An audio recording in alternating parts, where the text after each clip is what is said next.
Bom, gente, olá. Esse é o nosso segundo vídeo de geografia urbana e agora a gente vai falar um pouco. A gente já fez uma contextualização histórica, né, do nascimento das cidades e agora a gente vai falar um pouco sobre essas cidades mais voltadas para o presente, para o que a gente conhece, para o nosso cotidiano, para o que a gente vive e vê, né? E o que a gente sente. Bom, então vou começar esse vídeo falando sobre o que é a produção do espaço urbano. Produção, como eu falei, né? A gente trouxe essa lógica de produção das indústrias, trouxe isso para dentro das cidades, para dentro do espaço urbano e criou isso que nós chamamos de cidades urbanas, né? A urbanização do espaço, tá? Então ele pode-se dizer que o espaço urbano ele é produzido, que ele é planejado, porque ele serve a um determinado objetivo, né? Ele tem um determinado objetivo, e esse objetivo muito voltado à lógica de produção e de geração de riquezas. Então esse espaço urbano ele é produzido. E esse espaço urbano ele vem justamente do espaço agrário, né? A urbanização, esse processo de urbanização é a transição dessas áreas, das populações lá da área do campo, do espaço agrário, para o espaço das cidades que a gente conhece, né? Esse movimento de modernização e, né? É esse espaço agrário que a gente viu um pouco aí então nos vídeos de geografia agrária, tá bom? Então ali como eu disse, né, mais aqui embaixo, a urbanização ela passou a seguir o ritmo das fábricas. Então basicamente as cidades elas vêm seguindo esse ritmo, vêm se desenvolvendo com a mesma lógica de produção e com os mesmos objetivos, né? Muito ligadas a esse ritmo das fábricas e da indústria, do modelo industrial. A gente pode dizer que estruturalmente é como se esse espaço da cidade ele fosse também uma mercadoria, porque ele pode ser aproveitado e especulado. Então aí eu trago um dos elementos que a gente pode dizer do espaço urbano, que é a especulação imobiliária. Como eu falei, como esse espaço ele é produzido, ele também pode ser pensado para se gerar riquezas, né? Com isso, a gente tem algumas determinadas áreas e alguns bairros que são mais valorizados do que outros. Então são bairros mais ricos, bairros mais pobres, bairros onde moram as elites, bairros que mostram mais desigualdade. Então as cidades elas vão se desenvolvendo mostrando justamente essa diferença de tratamento, né? Por meio da especulação imobiliária. Você pode aproveitar um determinado espaço para gerar riquezas, para gerar renda. Um outro elemento que vem também da especulação imobiliária é a verticalização.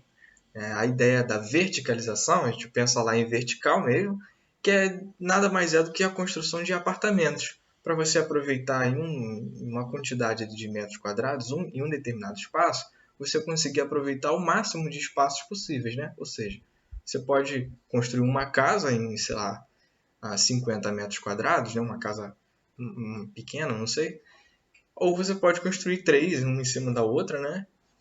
Com vários andares. Então você aproveita melhor esse espaço para poder especular esse espaço para ele gerar mais riqueza, render mais. Né? Então, dois elementos que a gente citou aí, a verticalização e a especulação imobiliária.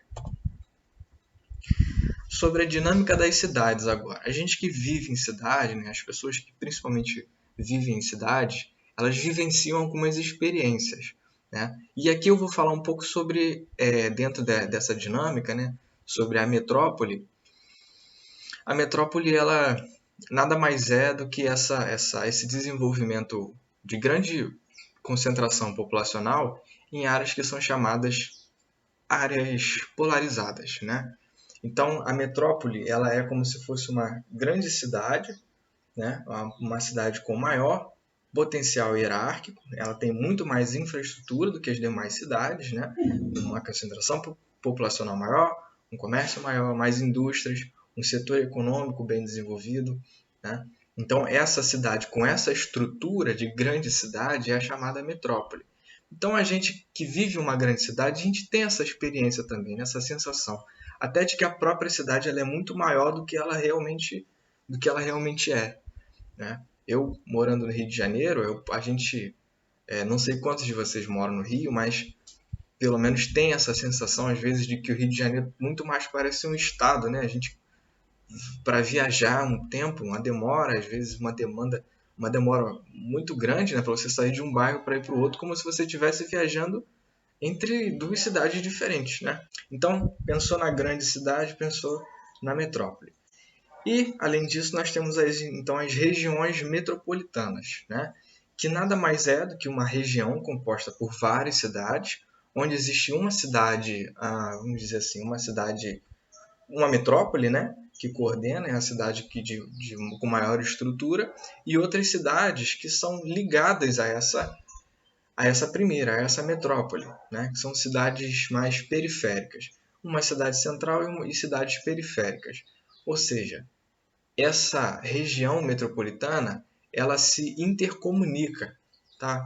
Por meio de redes, por meio de fluxo econômico, tá? Por meio de relações econômicas, por meio de fluxo de trânsito. Então são características às vezes muito parecidas, né? É como se uma cidade fosse uma metrópole e as demais cidades elas vivessem ali em torno dessa metrópole, entendeu? Então aqui citando o Rio de Janeiro, a gente pode dizer, por exemplo, que a cidade do Rio de Janeiro ela pode ser tida como uma metrópole, né? A gente tem outras metrópoles também. Niterói também é uma cidade grande, né? Mas não chega ao nível, vamos dizer assim. Mas essas cidades elas são como fossem ligadas ao Rio de Janeiro, que é onde fica ali a ideia do centro metropolitano, né? É o que diz onde estão localizados ali os polos industriais, os polos econômicos. A parte central do estado do Rio de Janeiro ficaria ali na cidade do Rio de Janeiro mesmo, tá bom? E as outras cidades, claro, vivendo com o fluxo voltado para a cidade grande do Rio de Janeiro. Vocês podem ver no mapa ali que mesmo as linhas, olha aqui, ó, são linhas rodoviárias, né? Elas também seguem um determinado padrão, né? Todas elas chegam aqui, ó, ao centro do Rio de Janeiro, tá bom? Então não estou falando assim uma coisa da minha cabeça, não. Essas cidades periféricas, elas realmente são muito ligadas à metrópole principal, certo? Aí vocês podem ver pelo mapa, tá? São essas linhas laranjas aqui, olha só. Como elas vêm sendo ligadas mesmo ao centro do Rio aqui, ó. Beleza? Ainda falando da dinâmica das cidades, outro conceito que a gente pode utilizar é o de gentrificação. Lembram lá que eu falei que a cidade, normalmente ela tem um planejamento, né? Tem um objetivo a se atingir com a produção desse espaço urbano. Então a gentrificação ela é esse processo de planejamento que visa a revitalização do espaço. Então é a ideia de você realizar obras. Então é a ideia de você realizar obras que valorizem determinado espaço urbano e que muitas vezes têm consequências. Na verdade, em todas essas vezes tem consequências, mas algumas vezes são maléficas para a população do entorno, né? A gentrificação ela vem trazendo valorização da área, por exemplo. Vem uma coisa ruim? Não. Pode ser bom, né? Mas muitas vezes essas obras elas têm um custo normalmente prejudicial para a população mais carente que já mora nessas áreas que ainda não são valorizadas.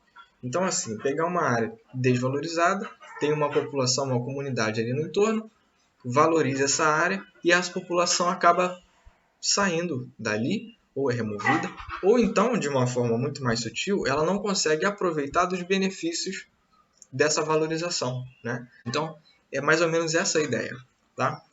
Gentrificação, valorização do espaço urbano, obras. Pensou em gentrificação, pensou nisso. Obras, valorização. Então, o segundo conceito que a gente pode pensar também é o de conurbação, né? Que nada mais é do que a mescla entre duas grandes cidades.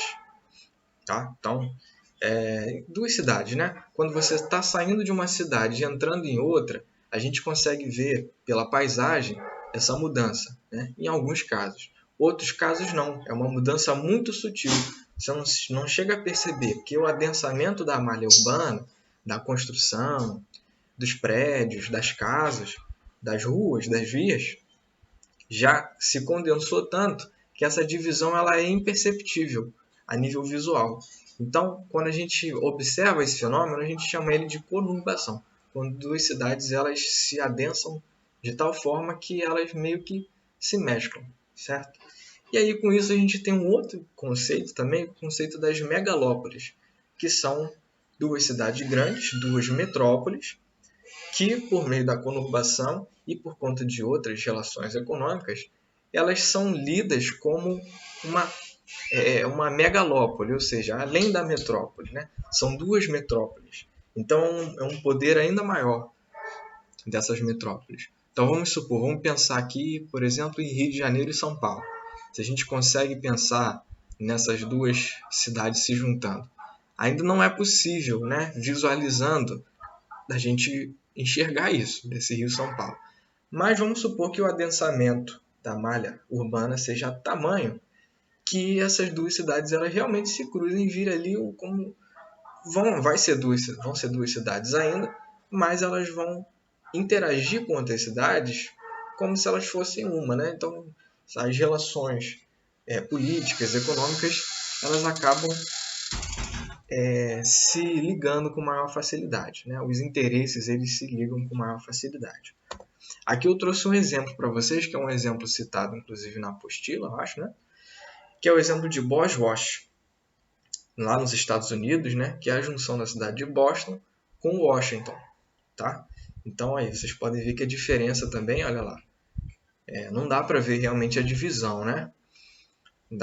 Entre as duas cidades. Então é como se fosse uma cidade só. E aí um exemplo também de outro conceito que a gente usou aqui, né? Que é o da gentrificação, tá? Então um exemplo da gentrificação é o do Porto Maravilha, que é um porto aqui no Rio de Janeiro, que ele não tinha essa cara, né? Ele foi construído, ele tinha outra forma, era outra paisagem isso, tá? Era uma área meio largada assim, que foi revitalizado para chamar a atenção, né? Uma área para ficar uma área mais vistosa realmente por conta dos grandes eventos que eu vi, né? A gente teve a Copa do Mundo no Brasil, lá em 2014, depois as Olimpíadas, então a construção do porto ela veio seguindo esse processo, tá bom? Então aí o Porto Maravilha. O que que isso causou? Claro, houve uma revitalização, construção de VLTs, facilitou o trânsito urbano ali, mas mudou completamente o fluxo de pessoas que frequentam essa área, né? Aumentou o fluxo por ali e inclusive pessoas que agora vão visitar, né? Tem maior visibilidade no turismo. Então é frequentado por outras pessoas, né? Por mais pessoas ainda e é uma área bastante movimentada agora. Então trazendo aqui já chegando para o final, né? Eu trouxe a vida urbana, né? Que é mais ou menos são as nossas experiências, é o nosso cotidiano dentro das cidades, né? São as nossas experiências que representam muito do que é sensível, do que é perceptível no espaço urbano. Então, falando um pouco sobre o que vocês conhecem, né, dentro das cidades, no bairro de vocês, se o transporte para vocês é facilitado, ou se é um transporte bastante precário, o que, que tem de bom, o que, que tem de ruim. Então fica aí a reflexão para vocês ficarem pensando, né? Poxa, a minha cidade, será que meu bairro vamos dizer assim, justo comigo, né? Não o bairro em si, mas será que essa cidade é planejada para mim? Será que essa cidade é planejada para as pessoas à minha volta, para as pessoas do meu bairro? Para quem essa cidade é planejada? De que forma ela é planejada, né? É uma boa reflexão para a gente fazer. E, como reflexões finais, isso está na apostila de vocês também, essa grande música do Rapa, que é a minha alma. Aí vocês deem uma lida, né? E vão pensando sobre ela também. O que que essa música tem a ver com geografia, o que tem a ver com o fluxo urbano, né? Beleza? Então, por aqui a gente está encerrando. E é isso, gente. Até a aula. Espero vocês.